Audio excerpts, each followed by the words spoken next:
हरे कृष्णा। अध्याय 5वां, श्लोक नंबर 8 और 9। नैव किंचित करोमीति युक्तो मन्येत तत्त्ववेत्।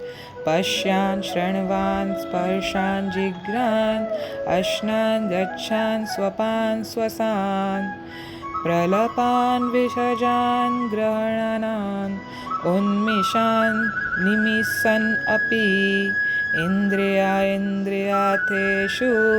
वर्तान्त इति धारयान्।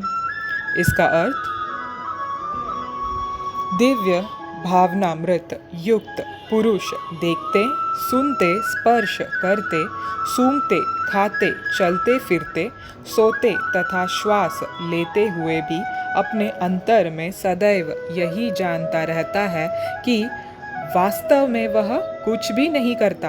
बोलते, त्यागते, ग्रहण करते या आंखें खोलते बंद करते हुए भी वह यह जानता रहता है कि भौतिक इंद्रियां अपने अपने विषयों में प्रवृत्त है और वह इन सब से पृथक है।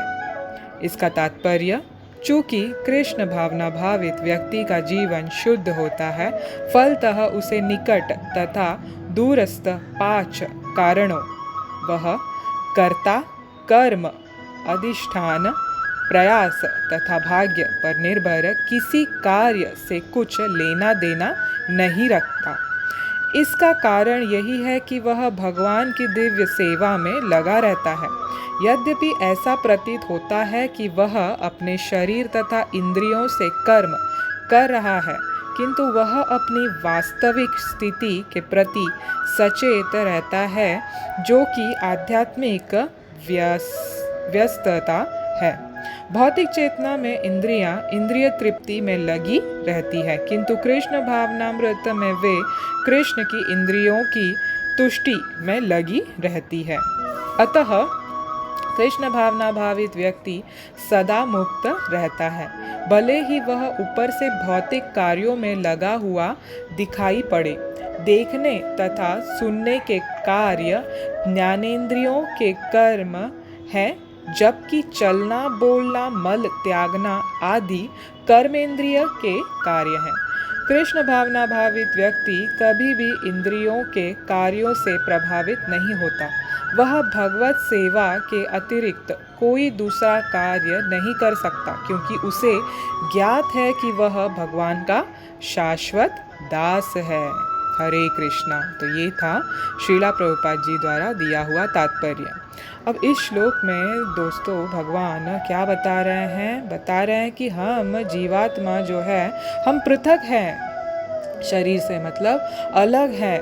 ये जो कार्य करती है, इससे हमारा कोई लेना देना नहीं है। जो कृष्ण भावित व्यक्ति होता है, उसे पता चल जाता है ये तो एक्चुअली शरीर के जो कार्यकल्प हैं, जो भौतिक एक्टिविटीज़ है, मटेरियल एक्टिविटीज़ है, ये तो सिर्फ इंट्रैक्शन है किसके? सेंसेस के, सेंस ऑब्जेक्ट्स के साथ, मतलब इंद्रियों के इंद्रिय विषयों के साथ इंट्रैक्शन हो रही है, जैसे चलना, बोलना, सूंघना, ये सब यहाँ पे बताया गया है। इंद्रियों का जो 11 इंद्रियां हैं हमारी, उसमें 5 ज्ञान इंद्रियां हैं, 5 कर्म इंद्रियां हैं, एक मन को मिला के 11 हो जाता है। तो यहाँ पे देखने तथा सुनने के कार्य ज्ञान इंद्रियां बताई है, जबकि चलना, बोलना, मल त्यागना, ये सब कर्म इंद्रियां हैं। ये सब ये कार्य करती हैं।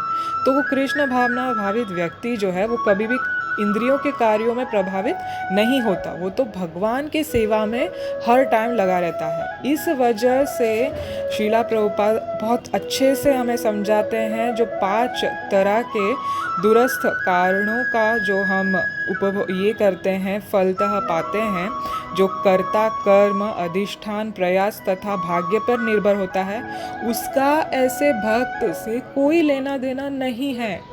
वो इसके परे हो जाता है। क्यों? क्योंकि वो दिव्य ज्ञान में स्थित है और वो सदैव यही इसी में है कि वो तो भगवान का शाश्वत दास है। बस उसको ट्रांसफ़र होना है। यहाँ पे भौतिक शरीर में वो फंसा हुआ है। जैसे ही वो इससे निकलेगा, यहाँ जो सेवा वो भगवान की तरफ कर रहा था, वही वो दिव्य शरीर से वहाँ पे वैकुंठ में करेगा। भगवान से शाश्वत संबंध जो है दास का, उसका भगवान के साथ, वो वहाँ पे आध्यात्मिक जगत में करेगा, बस उसका ट्रांसफ़र होना। तो ये भौतिक इंद्रियों से उसका कोई लेना देना नहीं है, जबकि वो तो शाश्वत भगवान का दास है। तो ये जब वो जीवात्मा कृष्ण भावनामृत में आता है, दिव्य ज्ञान में स्थित रहता है, तब वो ये जान जाता है कि वो तो भगवान का शाश्वत दास है। यही है इस श्लोक का असली मतलब। यही भगवान हमें बता रहे हैं और श्रीला प्रभुपाद बहुत अच्छे से हमें इसे समझाए हैं। कभी कभी लोग पूछते हैं, हैरान हो जाते हैं, बोलते हैं कृष्ण के जो भक्त होते हैं इतनी शांति कैसे पा लेते हैं? क्या मेरा मन भी शांति पा सकता है? बिल्कुल पा सकता है। कृष्ण भगवान ने हम सबके लिए एक शांति सूत्र प्रदान किया है। जो जन लेता है कि कृष्ण ही सबके निमंत्रक और मित्र है, वह मन की शांति पा लेता है। यही मूल मंत्र है। जैसे कि एक व्यक्ति जीवन से बड़ा चिंतित था, ठीक है, समस्याएं इतनी अधिक थी कि उसका सामना नहीं कर पा रहा था।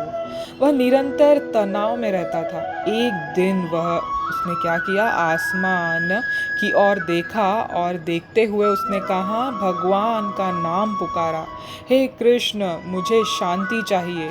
और कमाल की बात क्या हुई पता है? भगवान ने उत्तर दिया, कहा मुझे और चाहिए, ये हटा दो तो शांति मिल जाएगी। तो इसका तात्पर्य क्या है दोस्तों? हम अपने अहम को भगवान से अधिक महत्व देते हैं और अनावश्यक ही वस्तुओं की मांग करते रहते हैं। जब हम कृष्ण द्वारा प्रदान की गई सुविधाओं में संतुष्ट नहीं रहते हैं तथा कृष्ण को अपने स्वामी तथा परम मित्र के रूप में पहचान कर अपना सब कुछ उनकी सेवा में लगा देते हैं, तो निश्चित रूप से मानसिक शांति का अनुभव करते हैं। तो भगवान के सिवा हमारा सबसे बड़ा मित्र इस दुनिया में कोई नहीं है, वो हमारे परम हितैषी है। इसीलिए जब भी कुछ होता है तो हम मन पूर्वक या भगवान के विग्रह के सामने जाकर रोएंगे, उनको अपनी तकलीफ़ बताएंगे, तो निश्चित ही हमें उपाय मिलेगा। भगवान हमें प्रेरणा देंगे अंदर से ही या किसी भक्त के थ्रू, और हमें उसका समाधान देते हुए पूर्ण शांति प्रदान करेंगे। इसीलिए इस निष्कर्ष यही निकलता है इन सभी भगवान के बातों से, बोलने से, कि भगवान के सिवा हमारे दुनिया में और कोई भी नहीं है। भगवान ही हमारे सबसे बड़े शुभचिंतक हैं। इसीलिए हर तरह से, हर समय से हमें उनका ही शरण लेते रहना है और उनका पवित्र भगवान नाम उच्चारण करते रहना है, जो फ्री ऑफ कॉस्ट है और कहीं भी, कैसे भी, किसी भी परिस्थिति में लिया जा सकता है। हरे कृष्ण कृष्ण कृष्ण हरे हरे, हरे राम राम राम हरे हरे। श्री कृष्ण भगवान की जय। श्रीला प्रभुपाद की जय।